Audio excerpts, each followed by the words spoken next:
کہتے ہیں ایک طرف محمد اورنگزیب صاحب نے بطور وزیر خزانہ کا چارج سنبھالا تو دوسری طرف اسحاق ڈار صاحب باقاعدہ طور پر انہوں نے چارج سنبھالا وزیر خارجہ کا. اور دو کہ وزیر خارجہ ایک چھوٹی پوزیشن نہیں ہے اوبیسلی پاکستان کے کانٹیکس میں it is an important position, لیکن جو اوور آل کانٹیکس میں دیکھیں تو اس کو شاید جو پرسیپشن یہی ہے کہ اگر اسحاق ڈار صاحب کو وزیر خزانہ بنایا بھی گیا ہے, وزیر خارجہ بنایا بھی گیا ہے, تو وہ اپیرنٹلی شاید ان کی ایک کہہ سکتے ہیں کہ آپ ایک ڈیموشن ہوئی ہے. تو شہباز انٹرسٹنگلی جو پہلا دن تھا جب وہ بنے ظاہر ہے کہ ایک لیکن بیفور یو موو آن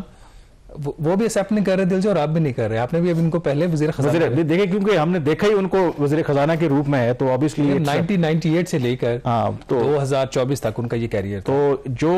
اب انٹرسٹنگلی جو ایک ٹریڈیشن ہوتی ہے کہ بطور وزیر خارجہ جب چارج سنبھالا اور وہاں پر ان کو ایک الیبوریٹ بریفنگ دی گئی فورن سیکرٹری اور جو تمام جو ایڈیشنل سیکرٹریز تھے ان کی طرف سے, اور ڈفرینٹ چیلنجز وہ آگے چل کے بتائیں گے وہ کیے. جو انٹرسٹنگ اس میں بات ہے کہ جب ان کی ٹرن آئی, جب انہوں نے انٹریکٹ کیا,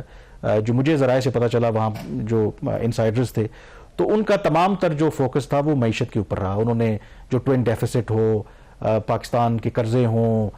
جو باقی ہمارے مسائل ہوں, اور کچھ لوگوں کے اوپر دیکھیں اکانومی ایک اسپیسیفک سبجیکٹ ہے اور obviously جو فارن آفس کے لوگ ہیں ان کو سرسری تو پتہ ہوتا ہے لیکن بہت زیادہ جو ٹرمینالوجیز ہیں ان کو نہیں پتہ ہوتی, تو کچھ لوگوں کے لیے وہ باتیں تو ان کے سر سے گزر گئیں. تو انہوں نے فارن پالیسی کے اوپر اس طرح سے بالکل بات نہیں کی. ہاں اس کانٹیکس میں ضرور انہوں نے بات کی کہ جو فارن آفس ہے, مطلب تمام وہ باتیں کرنے کے بعد کہ فارن آفس اپنا رول پلے کرے جو پاکستان کے اس وقت اکنامک چیلنجز ہیں ان کو حل کرنے کے حوالے سے, اور اس کے لیے انہوں نے دو باتوں کے اوپر زور دیا, ایک تو اکنامک ڈپلومیسی اور دوسرا انہوں نے سرمایہ کاری کے اوپر بات کی. اور یہ تو اپیرنٹلی بے شک وہ پہنچ تو وزارت خارجہ گئے ہیں لیکن ان کا دل ابھی بھی لگتا ہے کہ وزارت خزانہ نہیں ہے. اس سے ایک بات اور ثابت ہوئی جو ابھی آپ نے بولا نا کہ وہ جو آپ کے فارن آفس کے آفیسرز تھے ان کے اوپر سے چیزیں گزر رہی تھی,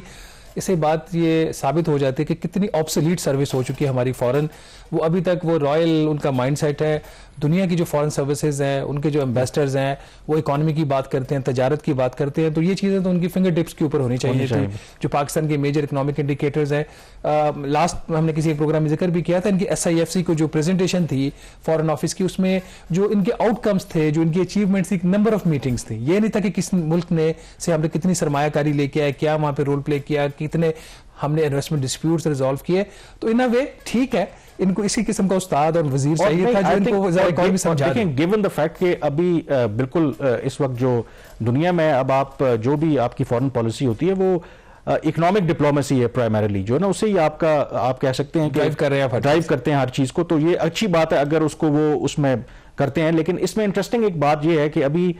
جب سے وہ بنے وزیر خارجہ تو ابھی تک تو کیونکہ وہ ایک انفلوئنشل ظاہر ہے کہ with in the PMLN political leader بھی ہیں,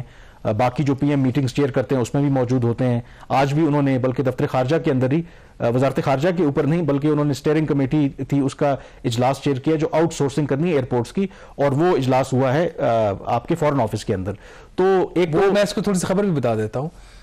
یہ انہی کے دور کا انیشیٹو تھا PMLN کا, یہ PDM کی گورنمنٹ کا, کہ جو 3 انٹرنیشنل ایئرپورٹس ہیں اس میں خاص طور پہ اسلام آباد انٹرنیشنل ایئرپورٹ,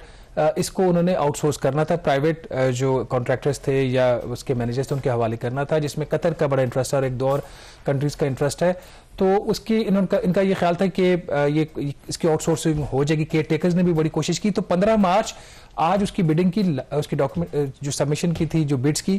وہ لاسٹ ڈیٹ تھی. تو سابق وزیر خزانہ اور موجودہ وزیر خارجہ نے میٹنگ چیئر کی, اور وہ جو ڈیٹ تھی بڈ سبمٹ کروانے کی اس میں 2 ماہ کی توسیع اس لیے کر دی کہ ایک نئی حکومت آئی, اب اور انٹرنیشنل انویسٹر کا اس میں انٹرسٹ ہوگا. تو میرا خیال اگر PDM کا کام شروع کیا وہ ان کو PDM 2 میں ختم کر دیں تو ان کو تھوڑا سا. اور ویسے آئی تھنک گھوم پھر کے کہیں نہ کہیں دیکھیں اکانومی آئی جائے گی, اور جو اسحاق ڈار صاحب ہیں وہ کہیں نہ کہیں جو اپنا ان کا جو فیلڈ ہے اس کو ڈیفینیٹلی اس پر فوکس رکھے ہوئے ہیں. اب جو فارن پالیسی کی اگر بات کریں تو ظاہر ہے کہ جو نئے وزیر خارجہ آئے ہیں تو ان کو جو